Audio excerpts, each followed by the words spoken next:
삼국지에서 소뉴의 1등 공신이 있으니 정봉입니다. 오늘 손찬이 형은 정봉에 대해 탐구해 보겠습니다.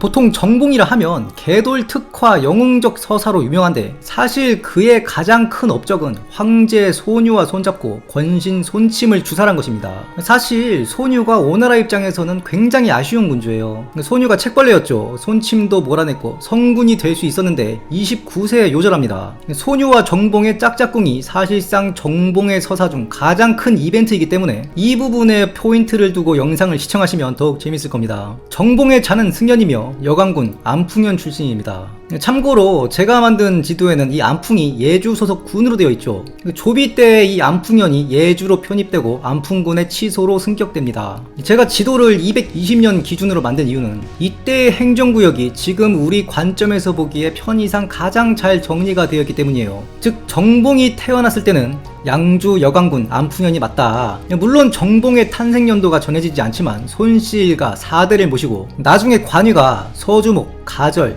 대장군, 대사마부의 좌군사까지 오릅니다. 게다가 감령, 육손 등의 부장이었다고 하니 당연히 220년도 이전 출생이겠죠. 이렇듯 정봉은 오나라에서 비교적 드물게 장수한 인물입니다. 젊어서부터 맹장이었으니 개돌 쳐서 상처를 입으며 적의 깃발을 빼앗았다. 대장기, 보통 아기 또는 아문기라 하는데요. 이걸 뽑았다는 얘긴데 이게 어떤 의미냐면 대장기는 지키는 군직도 따로 있을 정도입니다. 바로 아문장이죠. 참고로 이 아기는 무게도 상당합니다. 바로 전이가 아무도 못 들던 대장기를 한 손으로 들어 세운 걸로 힘이 장사다 알려진 겁니다.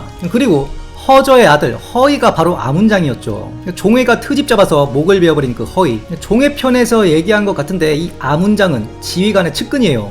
대장 막사에서 대장기를 관리, 지키는 말 그대로 지휘관 주변에 있는 보직입니다. 종회가 정치적 리스크를 감수하고 작은 실수를 트집잡아 공신의 아들을 배웠다는 건 아마 그때부터 모반을 기획한 거라 봐야죠.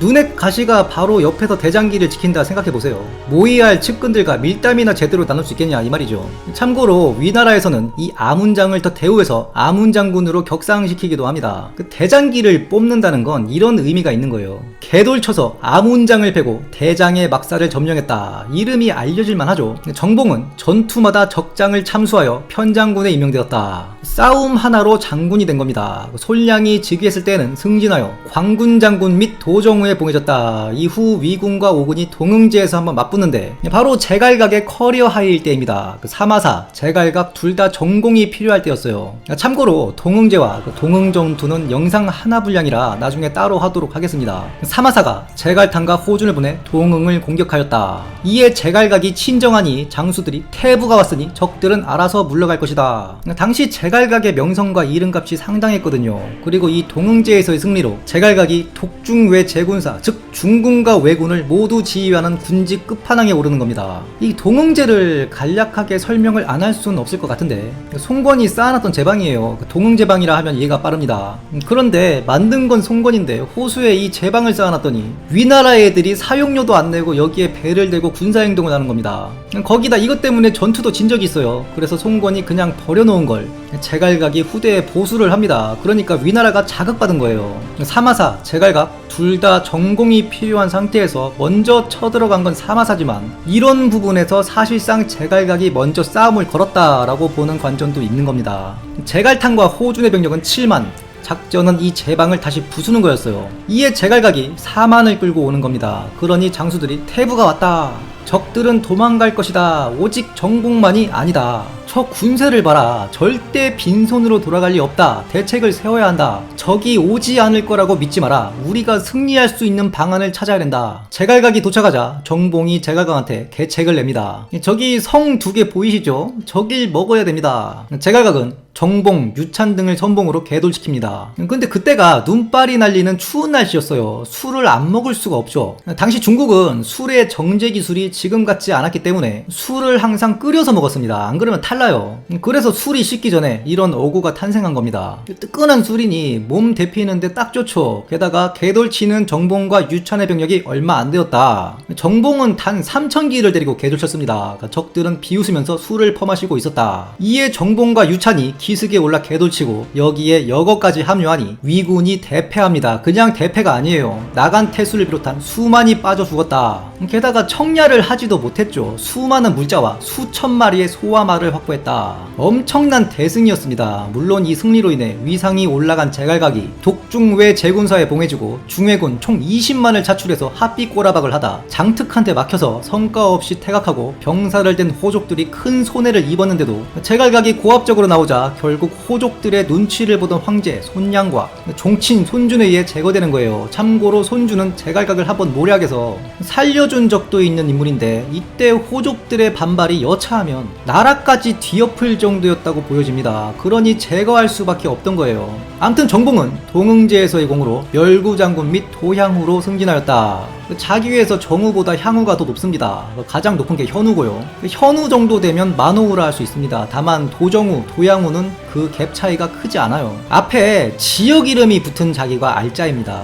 관내우, 도정우, 도양우 이런 건 징수의 퀄리티 차이로 보면 핫발이라 보시면 돼요. 그 지역도 관할 지역 내 지방이어야 됩니다. 관우가 조조한테 받은 한수정우도 보면 한수가 무릉군 치소 한수연에 딸린 작은 정급 마을로 추정이 되는데 물론 장사 인근의 한수다 하기도 합니다만 아무튼 어디라 하더라도 당시 조조의 관할 세력 범위가 아니었죠. 허봉인 것입니다. 참고로 가맹관이 있는 자동군에도 한수연이 있죠. 이건 관우가 죽고 219년에 유비가 한수연을 일부러 만든 겁니다. 시효는 주지 않았어도 나름 한수정우, 관우의 봉토는 인정해준 걸로 보여요. 정도 아니고 현급으로 만들어버렸죠. 그래도 동고동락한 사이니 후손들은 살 길을 열어줘야 하니까 물론 방해한테 다 몰살당하지만 이야기가 많이 샜는데 다시 돌아오면 위나라 문음이 모반을 일으켰을 때 정봉이 문음을 맞이하여 개돌쳐서 공을 세우니 이때 비로소 현우가 됩니다. 안풍우, 안풍연의 현우예요. 이건 반허봉이라 볼 수 있는데 안풍이 수춘 인근이죠. 바로 정봉과 손준이 문음을 맞이한 게 수춘입니다. 이거 일 잘 되면 안풍 지역 징수권을 주겠다는 겁니다. 다만 일이 잘 되진 못해요. 제갈탄이 수춘에서 반기를 들었는데 이때 오나라 병권을 손침이 들고 있었습니다. 근데 문제가 손침이 솔량을 폐위시킨 장본인입니다.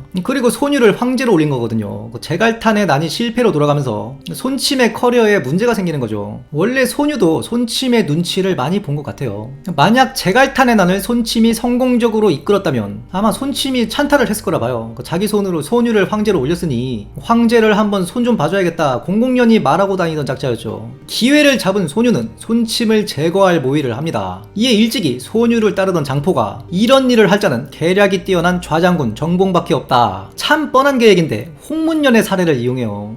제갈각도 연회에 참여하다 죽었고 손침의 최후도 똑같습니다. 연회로 유인하여 손침을 주살하자는 계책을 세웠다. 손침이 주사되자 정봉은 대장군에 오릅니다. 그리고 머지않아 가절을 받고 서주목, 허봉이죠. 이후 종해가 군을 일으켜 촉을 토벌하려 하자 대장군 정봉이 수춘을 칩니다. 촉까지 직접적으로 구원을 하기엔 너무 멀고 병력 분산을 노린 건데 동생 정봉을 따로 촉으로 보낸 건 사실 체면치레나 마찬가지라 보고요. 촉이 생각보다 버티지 못하고 멸망하자 회군하였다. 그래도 이대로만 갔다면 오나라가 몇십 년은 더 연명했을 건데 소유가 또 요절합니다. 30도 안 돼서 죽어요. 나름 과단성도 있고 부하들 아낄 줄 알고 책 읽기를 즐겨하는 데다 백성들의 피위 스트레스를 줄여주려고 자신의 아들들 이름에 없는 한자를 만들어 지을 정도로 애민정신도 있었습니다. 나름 괜찮은 군주였는데 소유가 죽고 제위를 잇는 게 손우입니다. 참고로 손침을 제거한 공신 정봉 장포도 손우를 밀었어요.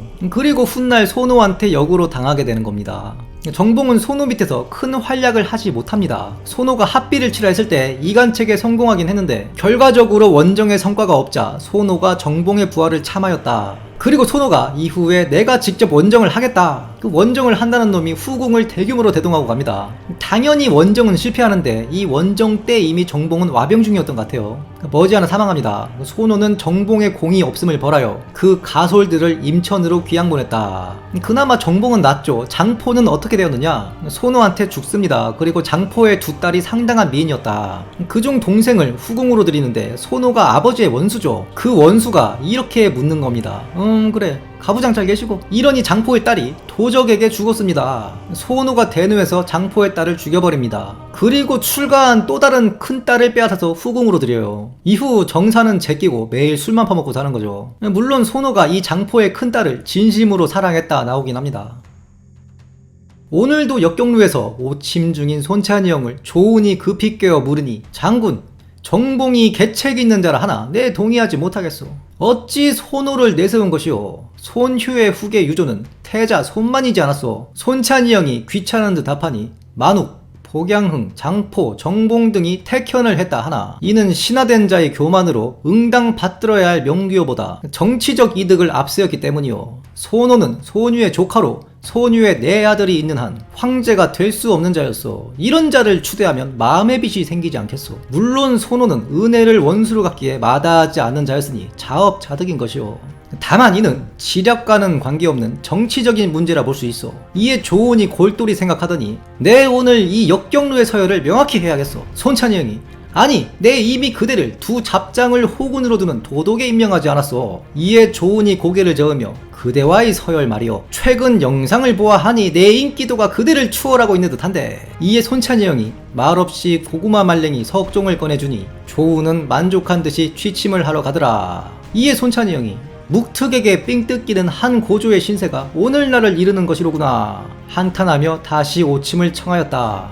지금까지 손호의 개돌대장군 정봉에 대해 알아보았습니다. 영상이 유익하셨다면 구독, 좋아요, 알림 설정 부탁드리며 다음 시간에도 풍성한 내용으로 찾아뵙겠습니다.